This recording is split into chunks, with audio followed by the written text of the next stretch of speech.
నేను కూడా ఇతర మంచి స్కూళ్ళలో చదువుకున్న వాళ్ళకన్నా ఎక్కువ మార్క్స్ రావాలని చెప్పి ఆ తపన ఉండాలి. ఆ తపన ఉన్నప్పుడు డెఫినెట్లీ మనకు మంచి రిజల్ట్స్ వస్తాయి.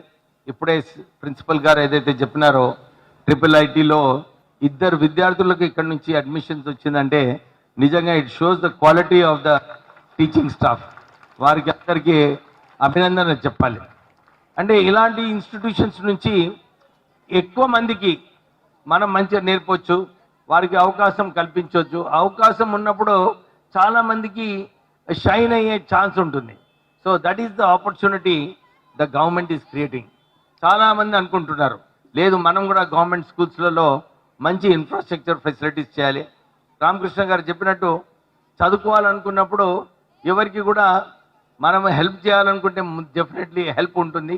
మీరు అందరూ కూడా ఇక్కడ ఇన్ఫ్రాస్ట్రక్చర్ ఫెసిలిటీస్ ఏదైతే అడిగినారో extra class rooms, boys toilet, girls toilets ఇవి అవసరము మంచిగా చదువుకోవాలనుకుంటే. సో సిఎస్ఆర్ ఫండింగ్లో చాలామంది ముందుకు వస్తున్నారు ఇవాళ రేపు. లేకపోతే ప్రభుత్వం కూడా మీరు చూసుకుంటే బడ్జెట్లో ఈసారి ఎక్కువ బడ్జెట్ విద్య కోసం పెట్టడం జరిగింది. విద్య ఇంకా వైద్యం ఈ 2 సెగ్మెంట్స్లో చాలామంది పూర్ పీపుల్, బీద ప్రజలందరూ కూడా దీని గురించి ఆలోచిస్తుంటారు ఎట్లా ఖర్చు పెట్టుకోవాలని. అందరికీ మన పిల్లలు మంచి స్కూళ్ళలో చదువుకోవాలి, మంచి రిజల్ట్స్ రావాలని చెప్పి ఆ ఏకైక గోల్ ఉంటుంది పేరెంట్స్కి అందరికీ కూడా. సో మనము ఈ ఫెసిలిటీస్ వీళ్ళకు కల్పించి ఈ అవకాశం కల్పిస్తే రాష్ట్ర ప్రభుత్వము అదే ఆలోచనతోనే ముందుకు వెళ్తున్నారు. తర్వాత మన హేమలత గారు ఉన్నారు, ఓ సంకల్ప ఏవో NGO. నాకు చాలా సంతోషం అనిపించింది. 10,000 మందికి ఇప్పటి వరకు వాళ్ళు ఫ్రీ ఎడ్యుకేషన్ కల్పించడము. తర్వాత అనౌన్స్ కూడా చేసింది ఎవరైనా డిగ్రీ తర్వాత ఇంకేదైనా హయ్యర్ ఎడ్యుకేషన్ చేసుకుంటే మేమున్నాం, ఇక్కడ మా సంస్థ ఉంది, మేము మీకు హెల్ప్ చేస్తామని చెప్పి ఏదైతే చెప్పారో ఆ గొప్ప మనసుతోని మనమందరం కూడా దాన్ని అప్రిషియేట్ చేయాలి. ఎందుకంటే చాలా తక్కువ మందికి ఉంటుంది అంతా. నాకు కూడా వెన్ ఐ వాజ్ యంగ్, నేను చిన్నగా ఉన్నప్పుడు నాకు తపన ఉండే, అరే నేను కూడా ఒక 10 మందికి హెల్ప్ చేయాలని చెప్పి నాకు అది ఉండే. సో నాకు బిజినెస్లో సక్సెస్ అయిన తర్వాత మా నాన్నగారు ఇదే అన్నారు, అరే పైసలు సంపాదించేది ఇచ్చేది ఇంపార్టెంట్ కాదు, ఏదైనా ఒక గివ్ బ్యాక్ టు సొసైటీ, ఏదో ఒక కార్యక్రమం చేయాలి బీద ప్రజలకు అని చెప్పి ఫస్ట్ ఈ గేమ్ ఇన్స్ట్రక్షన్స్. సో నాకు అనిపించింది the best way to start is in schools. So I started constructing schools, started giving furniture in schools. మా పెద్దపల్లి నియోజకవర్గంలో అన్ని గవర్నమెంట్ స్కూల్స్లో I gave furniture in those. So ఇవన్నీ కూడా ఎడ్యుకేషన్. ఎందుకంటే వారు అందరూ చెప్పినట్టు ఇవాళ రేపు ఎడ్యుకేషన్ ఇస్ పవర్. విద్య మంచిగా నేర్చుకున్నప్పుడు మనం ఏదన్నా సాధించుకోవచ్చు. ఎందుకంటే మనకు తెలుస్తుంది బయట ప్రపంచం ఎట్లా ఉంది, ఎట్లా మనం బిహేవ్ చేయాలి, ఎట్లా కల్చర్ డెవలప్మెంట్. అందు గురించి పిల్లలు వచ్చి ఇక్కడ డాన్స్ కోసం రెడీ ఉన్నప్పుడు I said no, you should give them that chance. పాపం వాళ్ళు ఇంత ప్రిపేర్ అయ్యి వచ్చినప్పుడు ఆ ఆపర్చునిటీ లేకుంటే దే విల్ బి డిసప్పాయింటెడ్. ఈ ఏజ్లో డిసప్పాయింట్మెంట్ ఉండొద్దు వాళ్ళకు. సో పిల్లలకు ఏదైతే ఈ స్కూల్లో నిజంగా చాలా డిసిప్లిన్గా ఉన్నారు. ఇంత డిసిప్లిన్ అంటే ఇట్ ఈస్ లేకపోతే ఇంతసేపు ఓపికతో పిల్లలు ఇంతసేపు కూర్చోరు. But we must appreciate the faculty over here. So ఇంత ఇలాంటి ఆలోచనతోని రాష్ట్ర ప్రభుత్వం కూడా. సో నేను ఏదైతే చెప్తున్నానో నేను అనుకోలేదు, నాకు లేబర్ మినిస్ట్రీ వచ్చినప్పుడు నేను లేబర్ ఇష్యూస్ ట్యాకిల్ చేస్తాను అనుకున్నాను. కానీ సడన్లీ నాకు ఆపర్చునిటీ వచ్చింది. ఈ అడ్వాన్స్ టెక్నాలజీ సెంటర్స్ మా మినిస్ట్రీ ద్వారా ITI సెంటర్స్ పెట్టడము. అంటే ఇక్కడ పిల్లలకు చదువుకున్న తర్వాత, ఎందుకంటే డెఫినెట్లీ రామకృష్ణకు తెలుస్తుంది, ఈ సాఫ్ట్వేర్లో ఈ AI వచ్చిన తర్వాత ఆపర్చునిటీస్ చాలా తక్కువైపోతున్నాయి. So blue collar jobs is the place for more employment. ఈ కాలర్ జాబ్స్కి ఎంప్లాయ్మెంట్ కావాలనుకుంటే మేము అడ్వాన్స్ టెక్నాలజీ సెంటర్స్ స్థాపించి దీంట్లో మన పిల్లలకు మంచిగా nearly 30,000 students, not 800 students. In skill university we are getting 2,000 students that facility.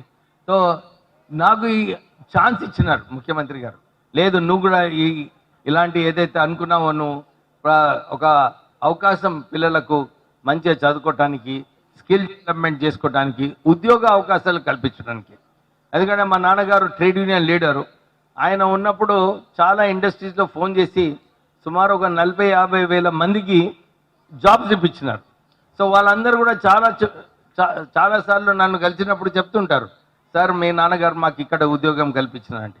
So నాకు గాడ్ సెండ్ గిఫ్ట్ లాగా నాకు ఈ ఆపర్చునిటీ, చలో నువ్వు కూడా స్థాపించు, ఇలాంటి ఆపర్చునిటీస్ క్రియేట్ చేయాలి, బాగుంటుందని చెప్పి. సో నాకు ఒక విష్ ఉన్నది, ఈ అడ్వాన్స్ టెక్నాలజీ సెంటర్స్ ద్వారా నేను మళ్ళీ జర్మన్ లాంగ్వేజ్ కల్పించడము, టామ్కామ్ ద్వారా ఎక్కువ మందికి ఉద్యోగ అవకాశాలు కల్పించడానికి నేను ప్రయత్నం చేస్తున్నాను. నేను నా ఓన్ సంస్థలోనే I have nearly 5,000 employees in our organisation who are working, and I'm very proud. Like you rightly said, employees are the backbone of any institution. వాళ్ళు మంచిగా పని చేసినప్పుడే ప్రాఫిట్స్ వస్తాయి, then we can do CSR work. So employees should be respected, employees should be encouraged. So definitely your association, your company and your Surify NGO is doing good work. Please keep it up. Do more. I always tell people who do more, ఎవరైతే charity అనుకోది, ఇది charity కాదు, actually this is a responsibility. ఇది మన బాధ్యత అని చెప్పి ఈ కార్యక్రమం తీసుకున్నప్పుడు I'm telling you amazing results వస్తాయి. ఎందుకంటే ఎవరైతే మంచి ఆలోచనతోని గొప్ప మనసుతోని ఇలాంటి కార్యక్రమాలు తీసుకుంటే వారికి ఇంటర్నల్ మోటివేషన్ వస్తుంది, దేంతో రాదు. ఇలాంటి యాక్టివిటీస్తోని ఇంటర్నల్ మోటివేషన్ వస్తుంది. You can do more in your business, you can make more profits in your business and you can serve the society more. So ప్రత్యేకంగా ఈ కార్యక్రమము నాకు పిలిచినందుకు I'm very honored and I'm privileged, I feel, because ఇలాంటి ఒకేషన్స్లోనే మనము we can give a message to our students. ఎట్లా చదువుకోవాలి, ఎట్లా ఏం చేయాలి, పట్టుదలతో ఎట్లా చదువుకోవాలి. మళ్ళీ పిల్లలు చదువుకునే అని మర్చిపోయి మళ్ళీ పేరెంట్స్ మర్చిపోదు, ఇంటికి పోయి మళ్ళీ కొంచెం హెల్ప్ చేయాలి పేరెంట్స్కి కూడా. That is the way actually you build your character. Vijay చెప్పినప్పుడు ఇక్కడ క్రికెట్ ఆడుతుండే, క్రికెట్, ఈ కల్చరల్ యాక్టివిటీస్, డాన్సింగ్, ఇవన్నీ కూడా ఒక క్యారెక్టర్ బిల్డింగ్లో ఉంటుంది స్టూడెంట్స్కి. So I'm happy that this institution, ఈ స్కూల్, ఈ కాలేజ్ ఇలాంటి ఫెసిలిటీస్ కల్పించినందుకు వాళ్ళందరికీ కూడా కంగ్రాచులేషన్స్ చెప్తూ, ఇక్కడ చాలామంది ఇంతకుముందు కూడా వచ్చినప్పుడు ఇక్కడ డిమాండ్ ఉండే, డిగ్రీ కాలేజ్ కావాలని చెప్పి డిమాండ్ ఉండే. శ్రీనివాస్ రెడ్డి గారు ఆ రోజు ఇక్కడనే అయింది కదా మీటింగ్ మనము చేసుకుంది. సో డెఫినెట్లీ మనకు ఈ దుబ్బాక్ నియోజక ఒక డిగ్రీ కాలేజ్ డెఫినెట్లీ శాంక్షన్ చేపిస్తా మీ అందరికీ చెప్పిద్దాం.